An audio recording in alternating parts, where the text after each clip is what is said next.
A Wisconsin company claims it will be the first in the country to implant microchips in most of its employees. 3 Square Market plans to implant chips like these in the hands of volunteers among its workforce. The technology replaces ID cards used to open doors and operate office equipment. The deal is this, Julie. If you go into your employee break room at work, odds are you have vending machines to grab snacks or drinks. But a Wisconsin company called 3 Square Market is trying to replace vending machines with micro markets. In other words, turning your break room into a mini convenience store with a self-checkout kiosk. So far, this company has about 20,000 of these things spread across the world. But here's the big story. The company is now the first in the U.S. to offer its employees microchip implants the size of maybe a grain of rice. We're very serious about this technology. We think it's the right thing to do for advancing innovation, just like the driverless car basically did in recent months. Do you have one of these chips, Todd? I will as of Tuesday, along with my whole family also. Is this legal, by the way? Yes, it is, and it's also FDA approved. In 2004, the FDA approved this device. However, it's taken 13 years to basically get to this point. Russia says it's deployed military police to monitor 2 so-called safe zones being established in Syria. Russian Defense Ministry spokesman Lieutenant General Sergei Rudskoy told journalists Russian forces had set up checkpoints in eastern Ghouta and around a zone in the southwest. To ensure the cessation of fighting, the military police of the Russian Federation on July the 21st and 22nd deployed 2 checkpoints and 10 observation posts along the agreed sections of the contact line in the southwest zone of de-escalation. Syrian warplanes have carried out a number of airstrikes in rebel-held eastern Ghouta in the past few days. Moscow plans to create 4 de-escalation zones in total, which were agreed with Turkey and Iran, but rebel groups have not formally signed up to the agreement.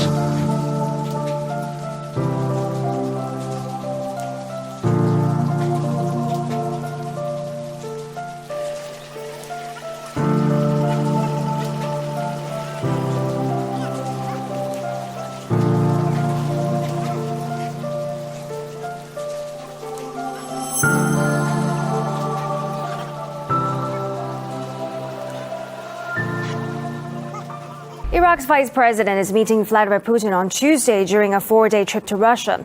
It comes after Nouri al-Maliki said Moscow should broaden its political and military presence in Iraq.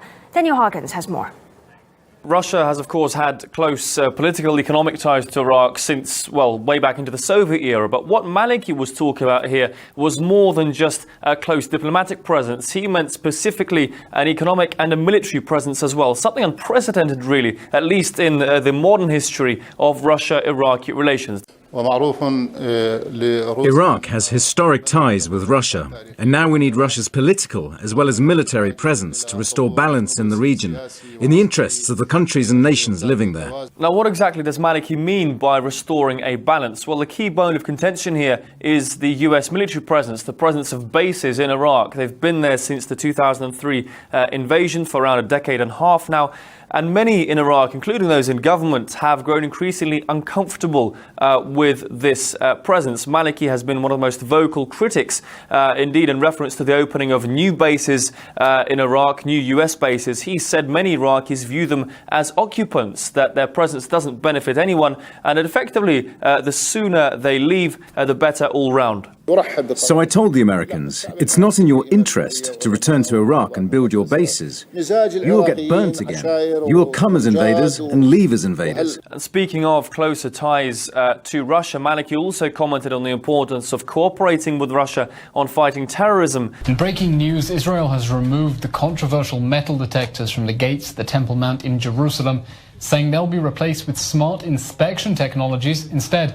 The metal detectors had been installed after 2 policemen were killed in a terror attack at the holy site, but Palestinians refused to pass through them, responding with riots and protests which turned fatal.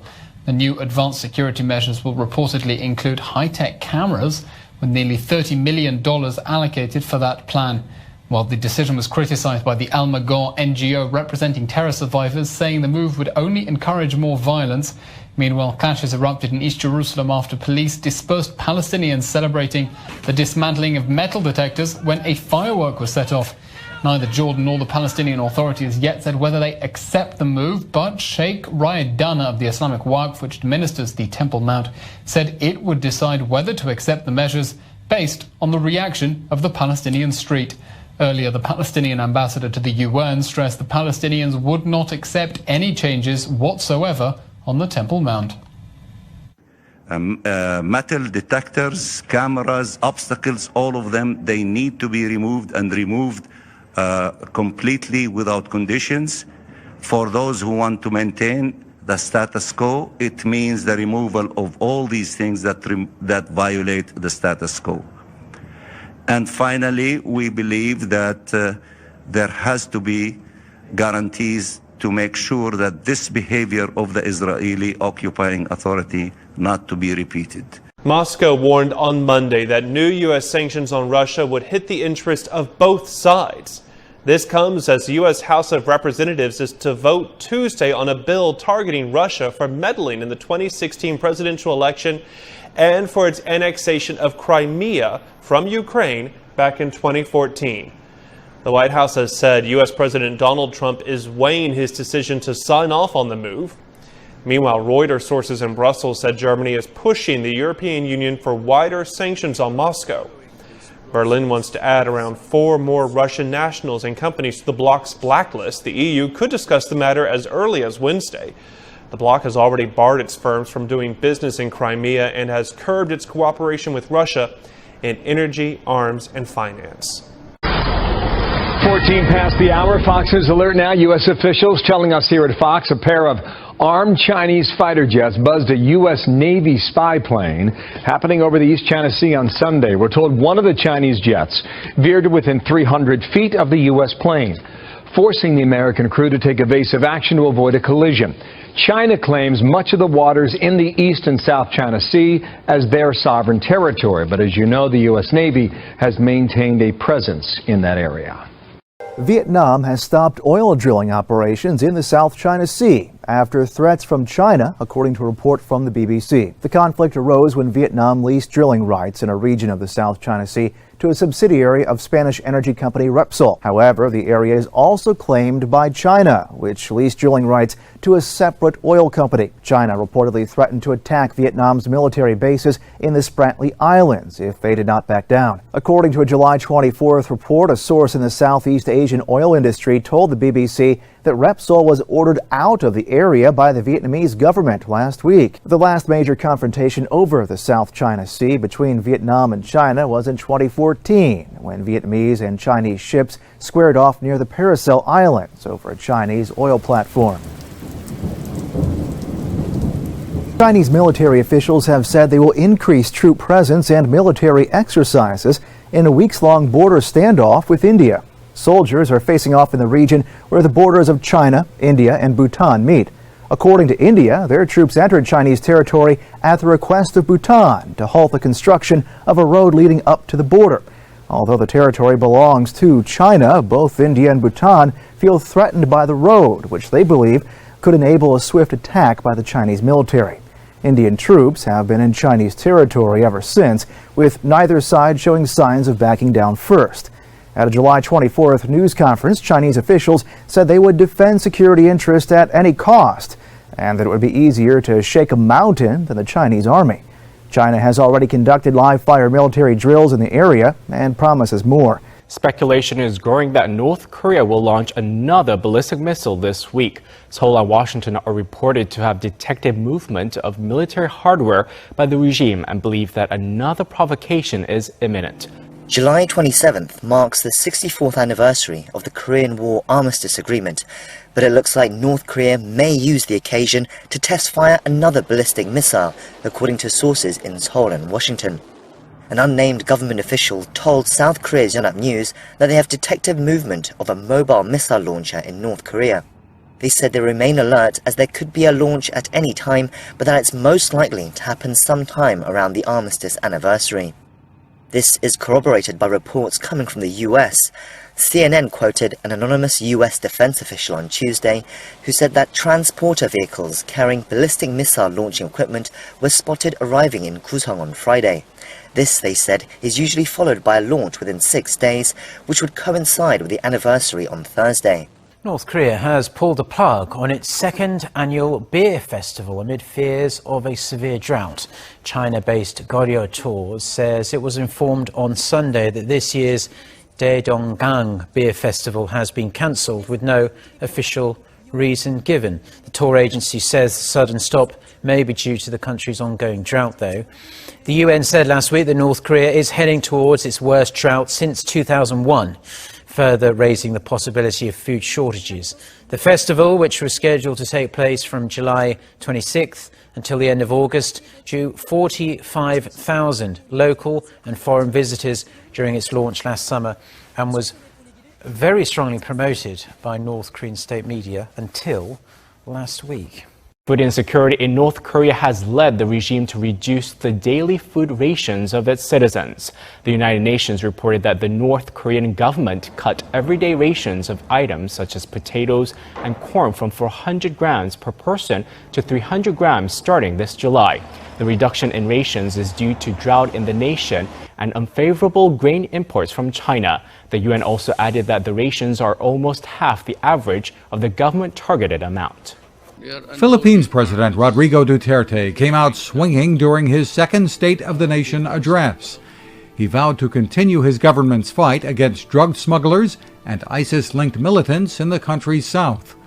The theme of the marathon speech was a comfortable life for all and focused on his administration's three priorities: universal prosperity, law and order, and peace.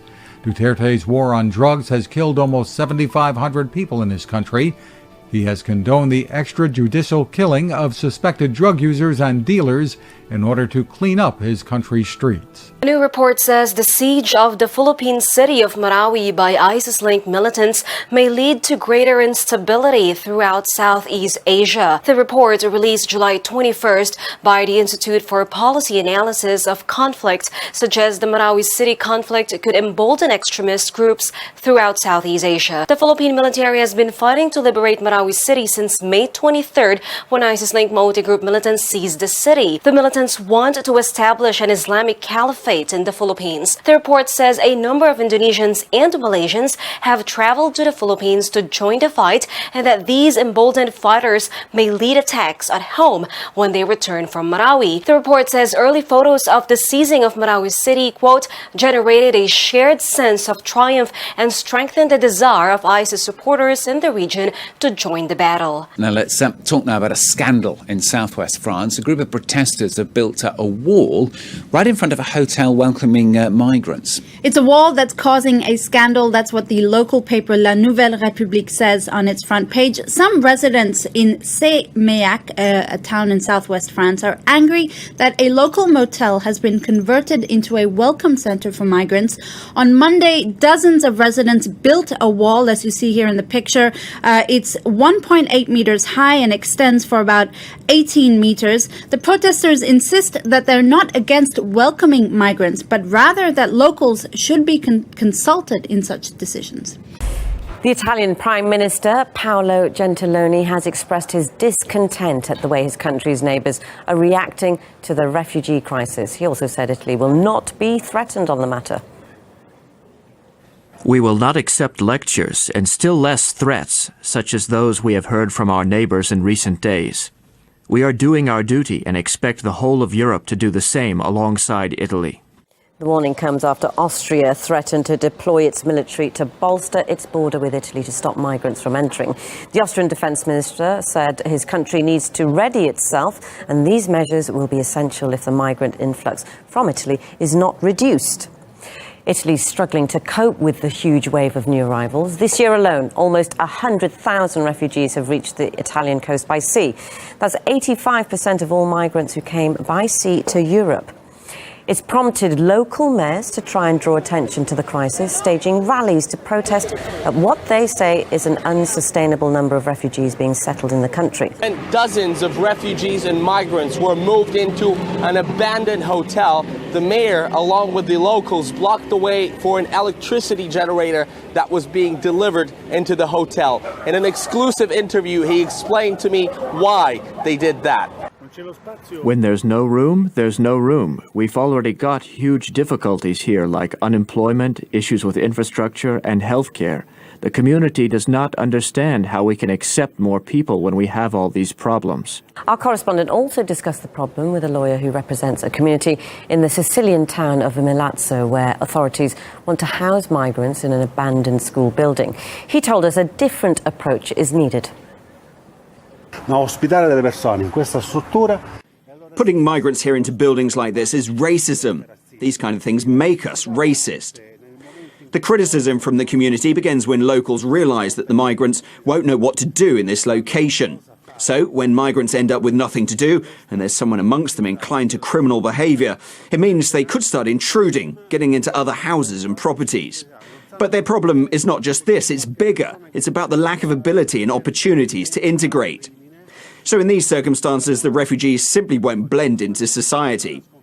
This could lead to drug dealing issues and crime, and that's the reason why the community is being so critical. Police have arrested two brothers suspected of robbing several ATMs in Turin, Italy, while wearing Donald Trump masks. Surveillance video looks like a scene out of a Hollywood movie. It shows the men breaking into an ATM using a small explosive while wearing the masks. Police say they believe the duo is responsible for dozens of ATM robberies in northern Italy. Newser reports that two former religious leaders who belong to a Mormon sect that believes in multiple marriages were convicted in Canada on Monday for practicing polygamy.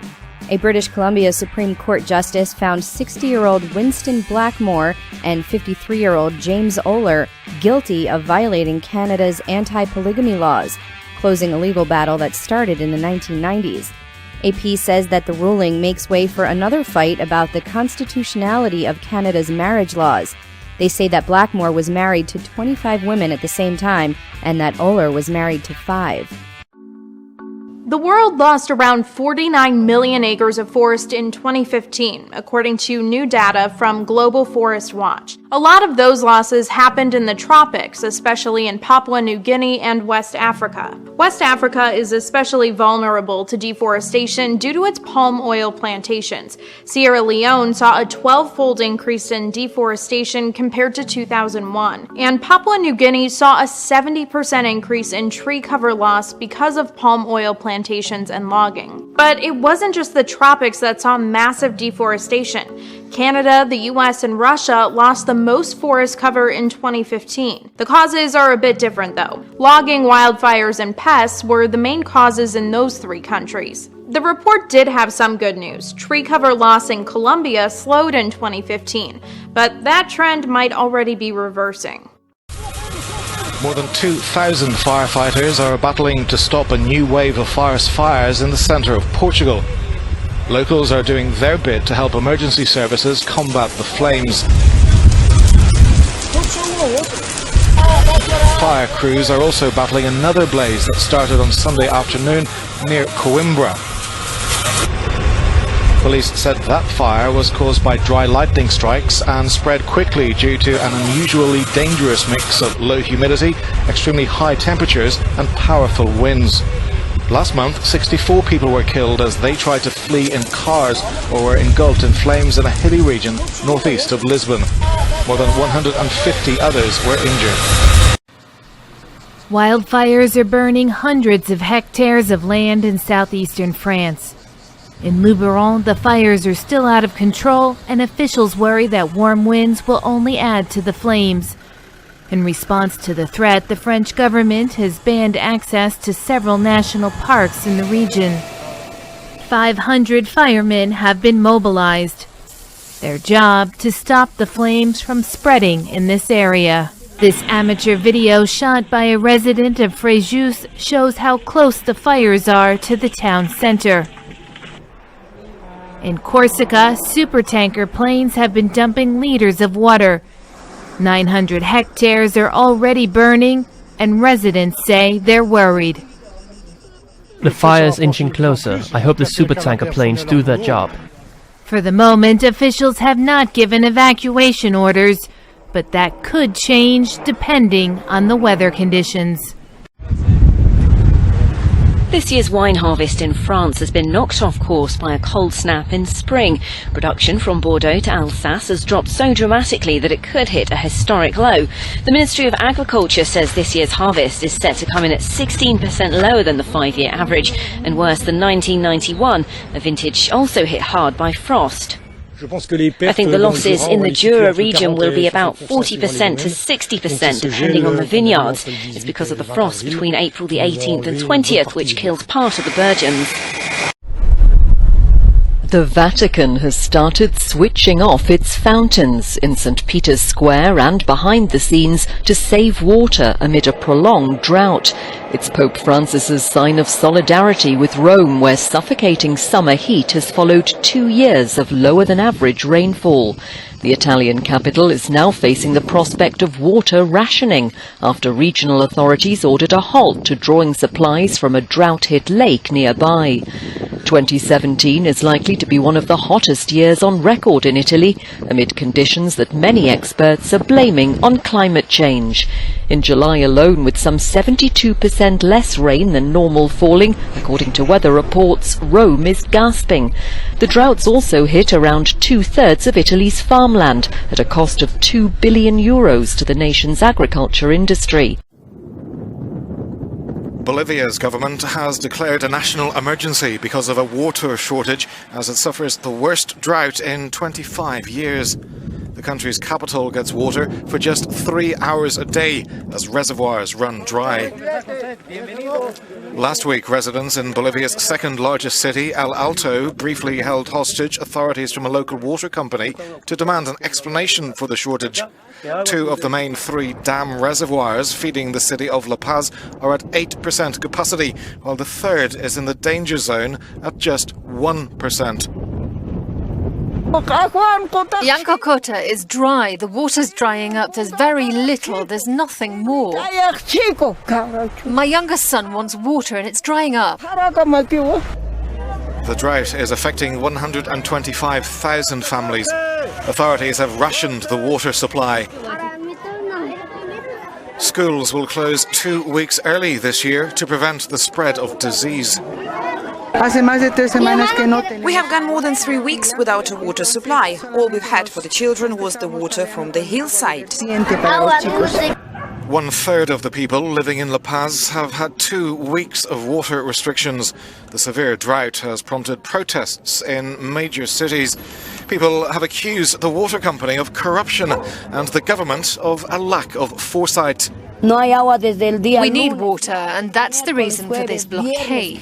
There was no water on Monday, Tuesday, Wednesday, Thursday or Friday, and now all we have to drink is dirty water. Bolivian glaciers have shrunk in recent decades. The melted ice is a major water source for millions. 2 of the glaciers that supply water to the capital are expected to have completely disappeared by 2030. Typhoon Songkar is expected to make landfall on the northern coast of Vietnam on Tuesday evening, with its strength weakening rapidly after landing. And the southern part of China's Hainan province was hit by heavy rainfall Tuesday morning. According to the local Marine Fisheries Department, more than 24,000 fishing boats have returned to port. The Hainan High-Speed Railway has stopped operating as well, and the Sanya city has reserved more than 10,000 tons of vegetables to keep prices stable. This home simply collapsed. The walls are gone. The roof is in the neighbor's yard. It's some of the worst damage on Kent Island's hard-hit Bay City neighborhood, where a possible tornado touched down just before 2 in the morning. The path of destruction made several homes uninhabitable. Were you here when it happened? Yes. Could you describe what it sounded like, what it felt like to you? It was like a freight train coming through, and then broken glass, and the whole back of my house blew off. Sounded like about the loudest thing I ever heard. Really? Yeah, it was. It definitely shook us awake. Thousands of people remain without power. This storm snapped power lines like this one, the entire pole is in the street. The storm also took out gas lines. It destroyed large trees, but there was only one serious injury. No one lost their life. Cleanup here could take weeks, and many say they've never been hit with a storm this powerful. It was devastating. We went to the low area. We went to where we felt was the safest place to be at and just rode it out.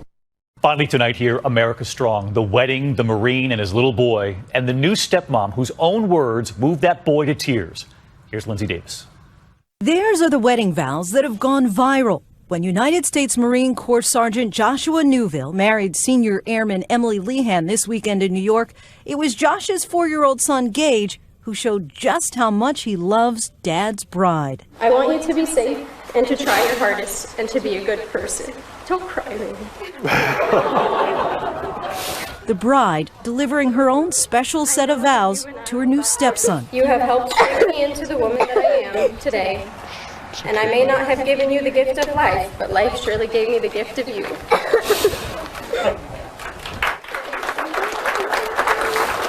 Today, Emily told us, I wrote them because I wanted him to know how much he means to me. The new family, all smiles. How'd you get to